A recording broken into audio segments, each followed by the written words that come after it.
Jamaah sekalian yang dirahmati Allah Subhanahu wa taala, tentang mengamalkan ilmu yang ada pada diri seseorang itu, ada sebuah kisah yang menakjubkan, kisah yang sangat terkenal yang terjadi pada seorang ulama besar. Seorang ulama besar yang beliau ini merupakan salah satu tokoh daripada ulama ahli tasawuf atau ulama sufi. Beliau adalah Al-Imam Hasan Al-Basri. Imam Hasan Al-Basri punya sebuah cerita. Ada kisah yang sangat menarik tentang Imam Hasan Al-Basri. Bagaimana seorang Imam Hasan Al-Basri ini beramal dengan ilmunya. Ketika beliau diminta untuk memberikan nasihat, sementara nasihat yang akan beliau sampaikan itu belum pernah beliau lakukan. Maka apa yang terjadi pada Imam Hasan Al-Basri di dalam kisah yang dituliskan di dalam kitab Al-Fawaid Al-Mukhtarah ini, kita akan segera mengetahuinya. Hadirin yang dirahmati Allah Subhanahu wa taala, kita bacakan kitab ini. Bismillahirrahmanirrahim. Qala al-musannif rahimahullahu taala, nafa'ana Allahu bihi wa bi'ulumihi fid darain amin. Bainama kana al-Hasan al-Basri radhiyallahu anhu. Suatu ketika seorang imam yang agung, yang terkenal, yang bernama Imam Hasan Al-Basri radhiyallahu anhu sedang dalam keadaan duduk fi baitihi al-mutawadi'i zata yaumin. Nah, beliau ini Imam Hasan Al-Basri sedang duduk di rumahnya dengan santai, siak. Di dalam kitab ini al-mutawadi'i itu maknanya santai, sedang tidak sibuk, sedang santai lah, sedang tenang, duduk di rumah. Zata yaumi ja'ahu wafdun min abidi ay al-Basrah. Ketika beliau sedang duduk santai, di rumahnya, sedang tidak ada tamu, sedang tidak ada pekerjaan, beliau sedang santai di rumahnya. Lalu datanglah kepadanya wafdun. Wafdun ini utusan, seorang utusan daripada para hamba sahaya yang ada di Basrah. Jadi para hamba sahaya, atau dalam bahasa lain itu budak, seorang utusan dari budak, seorang budak utusan dari para budak-budak yang ada di Basrah ini, mengutus seseorang untuk menemui beliau Imam Hasan Al-Basri. Kemudian datang menemui Imam Hasan Al-Basri. Wa qalu lahu. Lalu budak ini, utusan daripada budak-budak ini, berkata kepada Imam Hasan Al-Basri, "Ya Taqiyuddin, wahai Taqiyuddin." Taqiyuddin ini adalah julukan kepada beliau. Jadi julukan kepada Imam Hasan Al-Basri adalah Taqiyuddin. Inna sadatana asa'u mu'amalatana. Wahai tuanku, wahai Taqiyuddin, wahai Syekh, sungguh tuan-tuan kami, yakni majikan-majikan kami, memperlakukan kami dengan perlakuan yang sangat buruk. Ketika dipekerjakan, maka dipekerjakan secara tidak manusiawi. Ketika dimarahi, bahkan sebagian ada yang sampai dipukuli. Namanya budak. Yang namanya budak atau sahaya ini, memang kekuasaannya itu ada di tangan daripada tuannya. Tuannya mau jual, dijual. Tuannya mau pukul, ya dipukul. Tuannya ingin dia bekerja sepanjang hari, ya dia bekerja sepanjang hari. Begitulah keadaan budak pada zaman dahulu. Maka karena tidak tahan lagi dengan perlakuan daripada tuan-tuannya, mereka ini mengutus seseorang untuk menemui Imam Hasan Al-Basri. Wa nuridu minka an takhtubal jumu'ata al-qadimata ala itqil abidi linunqadha min su'il muamalati. Kata utusan tadi itu, kami menginginkan wahai Syekh agar engkau berkhutbah pada saat khutbah Jumat yang akan datang ini, untuk engkau sampaikan di dalam materi khutbahmu itu tentang memerdekakan budak, untuk engkau seru kepada orang-orang yang ada, hadirin-hadirin yang ada, yang menghadiri daripada majlis sholat Jumat tadi itu, agar mereka ini memerdekakan budak. Linun qadha min su'il muamalati, agar kami bisa terlepas daripada buruknya perlakuan para majikan-majikan kami itu.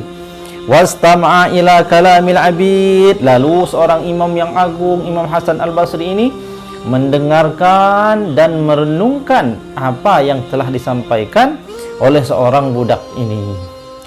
Wa zata yaumin min ayamil jumu'ati, dan suatu ketika pada suatu hari, yakni hari Jumat, sa'idal minbar wa alqa khutbatan ala itqil abidi. Suatu ketika datang hari Jumat, maka benarlah Imam Hasan Al-Basri ini naik ke atas mimbar lalu berkhutbah dengan materi memerdekakan budak. Beliau sampaikan bahwasanya sesungguhnya seseorang yang memerdekakan budak itu, maka kelak pada hari kiamat Allah akan memerdekakannya daripada neraka. Barang siapa yang memerdekakan hamba sahaya, maka sesungguhnya Allah akan memerdekakannya juga dari setiap daripada anggota tubuh budak itu. Satu tangan dari budak itu akan memerdekakan tangan daripada seorang majikan yang membebaskan budak. Ketika ia membebaskan kedua kakinya, maka kedua kakinya akan bebas daripada neraka, sampai seterusnya, sehingga ketika seseorang membebaskan seorang budak, maka ganjarannya di sisi Allah, Allah akan bebaskan ia daripada neraka. Kira-kira demikianlah khutbah yang disampaikan oleh Imam Hasan Al-Basri pada hari Jumat tersebut. Sehingga apa yang terjadi? Fa'assarat bil musallina ila haddi anna kulla man kana indahu abdun a'taqahu ba'dal khuruji minal masjid biduni muqabilin ba'dama sami'a khutbatan wahidatan min khutabil Hasanil Basri.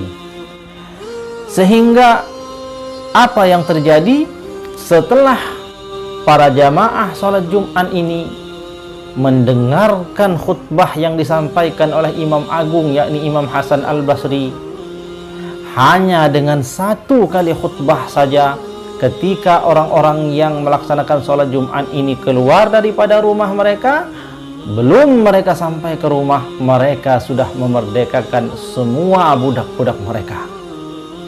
Ini dahsyatnya sebuah nasihat daripada seorang yang agung, seorang yang soleh. Ada rahasia apa?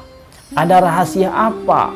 Ada amalan apa yang ada di balik seorang imam yang agung, sehingga hanya dengan sekali khutbah saja beliau mampu menjadikan orang yang hadir pada salat Jumat itu ketika keluar dari Jumat memerdekakan budak-budak mereka.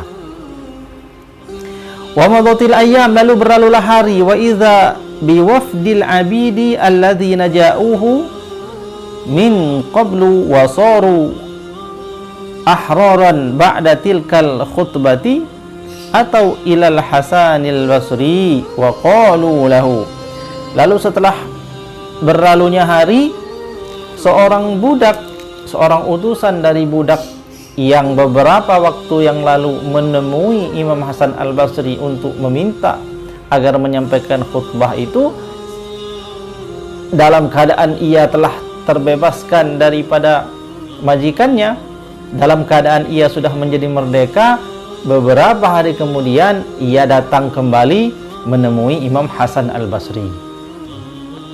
Lalu berkata seorang utusan ini kepada Imam Hasan Al-Basri, apa yang beliau katakan? Ma ji'na syakirina wa inna ma ji'na mu'atibina. Nah hadirin, ini unik ceritanya. Seseorang yang sudah dibantu supaya merdeka, ketika sudah dimerdekakan datang, tapi apa yang dikatakan oleh seorang budak yang telah merdeka ini ketika datang kepada Imam Hasan Al-Basri kali keduanya? Ya Imam, sesungguhnya kami datang kepadamu saat ini bukan untuk mengucapkan terima kasih. Nah ini budak luar biasa ini.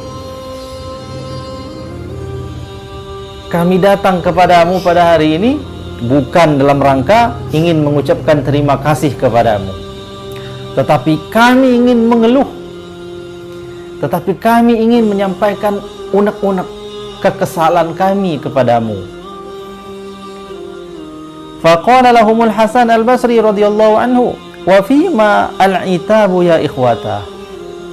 Wahai saudaraku dengan lemah lembut, seorang imam yang sufi, seorang imam agung yang terkenal dengan zuhud dan alim, ketika mendapatkan keadaan yang demikian tetap berlaku lemah lembut.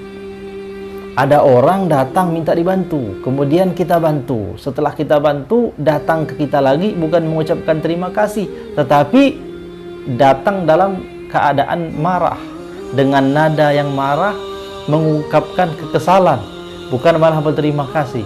Nah, kalau manusia seperti kita, apa tanggapan kita terhadap orang seperti itu? Tapi kita sekarang tidak sedang berbicara diri kita, kita sedang berbicara seorang teladan yang agung, yakni Imam Hasan Al-Basri. Apa yang beliau katakan? Ya ikhwata, wahai saudaraku, apa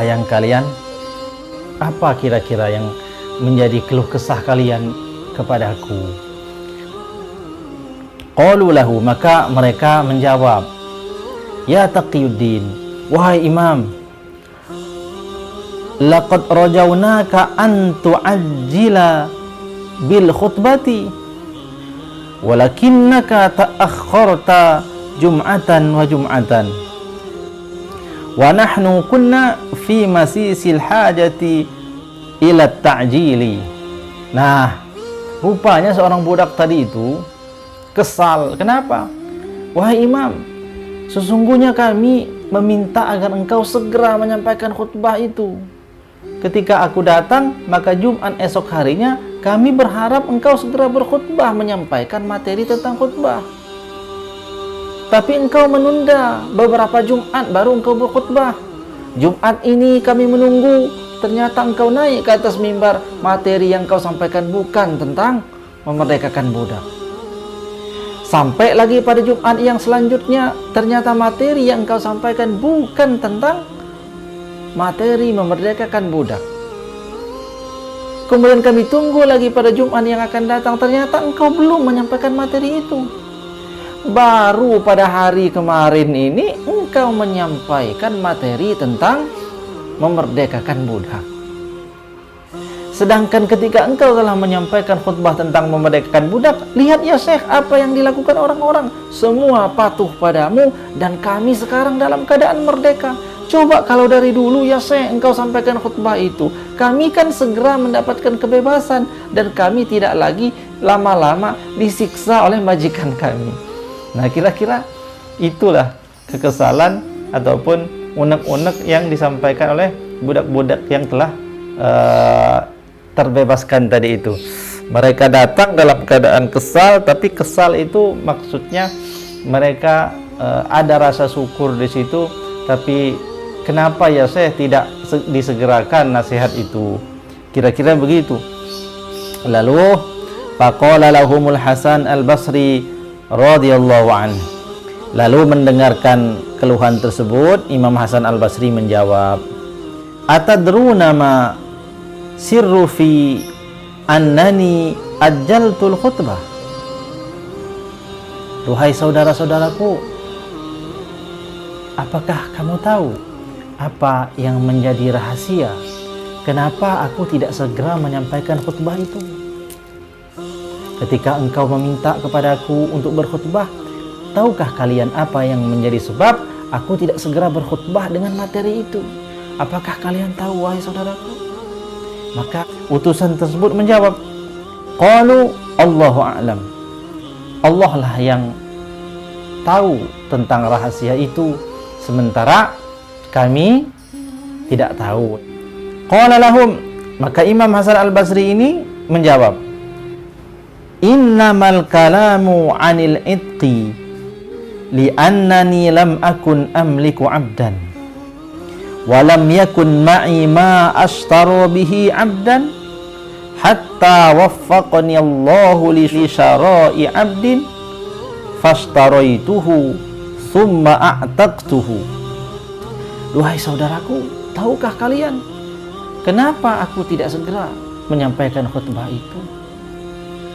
Karena sesungguhnya pada saat kalian datang pertama kali kepadaku meminta aku untuk menyampaikan materi tentang memerdekakan budak pada saat khutbah, pada saat itu aku belum pernah memiliki seorang budak sekalipun.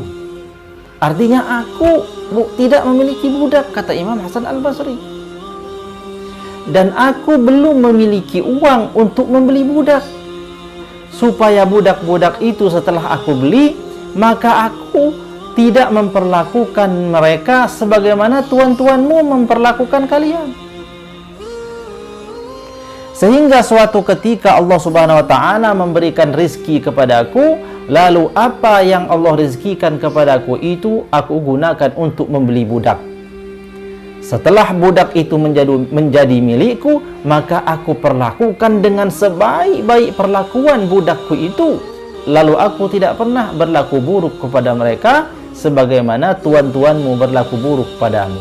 Setelah itu, maka budak yang sudah menjadi milikku itu aku bebaskan, lalu mereka menjadi bebas.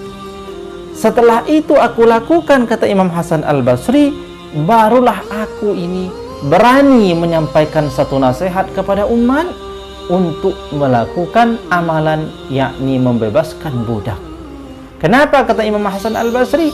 Aku tidak ingin melakukan sesuatu, aku tidak ingin mengatakan sesuatu sementara aku sendiri belum pernah mengamalkannya. Itulah yang menjadi rahasia kenapa aku tidak segera menyampaikan khutbah tentang memerdekakan budak. Demikianlah kisah yang sangat menakjubkan yang pada akhir kalimat ini dikatakan bahwa Imam Hasan Al-Basri membeli dulu budak, mendapatkan rizki dari Allah dulu, baru rizki itu beliau belikan budak, lalu budak itu beliau perlakukan dengan baik. Setelah beliau perlakukan dengan baik budak-budak itu, maka beliau merdekakan. Setelah beliau mengamalkan amalan yang begitu agung anjurannya dari Nabi SAW, baru beliau berani menasihatkan untuk melakukan hal yang serupa kepada orang lain. Maka pada hari Jumat itu, kata Imam Hasan Al-Basri, pada saat aku telah mengamalkan ini, barulah aku berani menasihati orang lain. Kenapa? Karena ketika kita telah lebih dahulu mengamalkan sesuatu, maka ketika kita menyampaikan amalan tersebut, menganjurkan amalan tersebut untuk dilakukan orang lain, maka orang lain itu akan terbuka hatinya untuk menerima nasihat dan akan beramal dengan nasihat tersebut. Sebab apa? Ketika kita ingin mengajak orang kepada Allah, maka kita harus lebih dahulu berjalan di atas jalannya Allah Subhanahu wa ta'ala. Masya Allah, inilah hadirin yang dirahmati Allah Subhanahu wa ta'ala, satu teladan yang agung dari seorang Imam Hasan Al-Basri yang patut untuk kita jadikan sebagai pelajaran. Kira-kira hikmah apa ataupun makna apa yang kita dapatkan daripada kisah ini? Marilah kita semuanya menyimpulkannya masing-masing. Saudara-saudaraku, hadirin sekalian, boleh menyimpulkan apa makna daripada nasihat ini, dan boleh juga menuliskan pada kolom komentar yang ada di bawah channel kita, sehingga kita bisa bersama-sama bersharing, berbagi ilmu bagaimana hikmah yang kita dapatkan dari sebuah kisah nyata yang dialami oleh para ulama kita terdahulu. Tapi kalau saya pribadi bisa mengambil manfaat daripada kisah ini, bahwasanya ketika kita ingin mengajak orang lain kepada sesuatu apapun yang baik, maka kita harus lebih dahulu mengamalkannya. Inilah rahasianya hadirin sekalian. Maka ketika banyak saudara-saudara kita yang datang kemudian menceritakan, mengeluhkan tentang keadaan anaknya yang belum mau melaksanakan ketaatan, anaknya yang tidak mau membaca Al-Quran, anaknya yang belum mau taat menjalankan sholat 5 waktu, maka barangkali apa yang dilakukan oleh Imam Hasan Al-Basri ini bisa kita tiru. Sebelum kita memberi nasihat kepada anak kita, maka kita harus lebih dahulu memberikan contoh teladan agar apa yang kita nasihatkan itu bisa merasuk ke dalam hati daripada orang yang kita nasihati. Demikian saja kajian kita pada kesempatan ini.